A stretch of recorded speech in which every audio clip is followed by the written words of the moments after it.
ಮೊನ್ನೆ auto driver ಇದು problem ಆದಾಗ ಪೆಟ್ರೋಲ್ ಡೀಸೆಲ್ ಅವ್ರ ಗ್ಯಾಸ್ ಪ್ರಾಬ್ಲಮ್ ಆದಾಗ ಹೆಂಗ್ ನಿಂತಿದ್ರು? Yes sir. ಕಿಲೋಮೀಟರ್ ಗಟ್ಟಲೆ. ಏನ್ ಡಿಸಿಪ್ಲಿನ್! ಯಾವ ಜಪಾನ್ ಅಲ್ಲ, ಯಾವ ಇದ್ರಲ್ಲೂ ನೋಡಕ್ಕಾಗಲ್ಲ. ಒಂದ್ ಸಣ್ಣ ರೋಡ್ ಮಧ್ಯ ಬರುತ್ತೆ ಅಂದ್ರೆ ಅಲ್ಲಿ ಗ್ಯಾಪ್ ಕೊಟ್ಟು ನಿಂತಿದಾರೆ ಅಷ್ಟು ಉದ್ದ. ಎಷ್ಟು ಬದುಕಿಗೆ ಪ್ರಾಬ್ಲಮ್ ಇದೆ ಹೌದು ಸರ್. ಹೌದು. ಅಲ್ವಾ? ನಾನ್ ಮುಂದೆ ಹೋಗ್ಬಿಡ್ತೀನಿ, ನನ್ ಪ್ರಾಬ್ಲಮ್ ಇದೆ. ಯಾರು ಇಲ್ಲ ನೋಡಿ, ಅವ್ನು ನಿಂತಿಯಾನ, ಅವ್ನು ಹೋಗ್ಲಿ, ಒಂದಿನ ಆಗ್ಲಿ ನಿಂತಿದ್ರು. ನಿಂತಿದ್ದಾನೆ. ವಿಚಾರವಂತಿಕೆ ಅಲ್ಲಿದೆ. ಅವ್ರನ್ನ ನೋಡಿ ನಾವು ಕಲಿಬೇಕು ಡಿಸಿಪ್ಲಿನ್. ಕಾರಲ್ಲಿ ಓಡಾಡೋರು ಹೆಂಗಂದ್ರೆ ನುಗ್ಸಿ ಬೈಕೊಂಡು ಇದ್ ಮಾಡ್ಕೊಂಡು 5 ನಿಮಿಷ ನಾವಲ್ಲಿ ಲೇಟ್ ಆಗಿ ಹೋಗ್ಬಿಟ್ರೆ ನಮ್ಗೆ ಆಗ್ತಾ ಇಲ್ಲ. ಬಟ್ ಅವ್ರು ನೋಡಿ ಬದುಕಿಗೋಸ್ಕರ ಹಂಗೆ ನಿಂತಿದ್ದಾರೆ. ಏನ್ ಹ್ಯಾಟ್ಸ್ ಆಫ್ ಅಲ್ವಾ?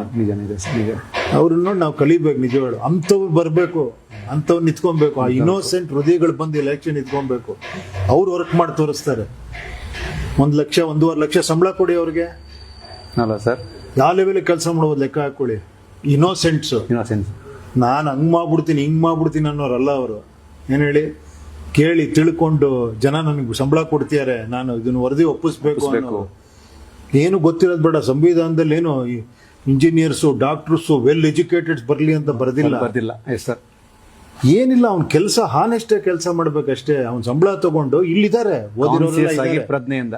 ಪಾಪ ನನ್ಗೆ ಗೊತ್ತಾಗಲ್ಲಪ್ಪ ಅದೇನ್ ಹೇಳ್ಬಾ, ಅದೇನೋ ಬಡ್ಜೆಟ್ ಇಲ್ಲ ಅಂತೆಲ್ಲ ಅವ್ನು ಕರೀರಿ. ಅಲ್ಲಿರೋರು ಇರ್ತಾರಲ್ಲ ಬ್ಯೂರೋ ಮಾಸ್ಟರ್ ಪೀಸ್ ಇರ್ತಾರೆ.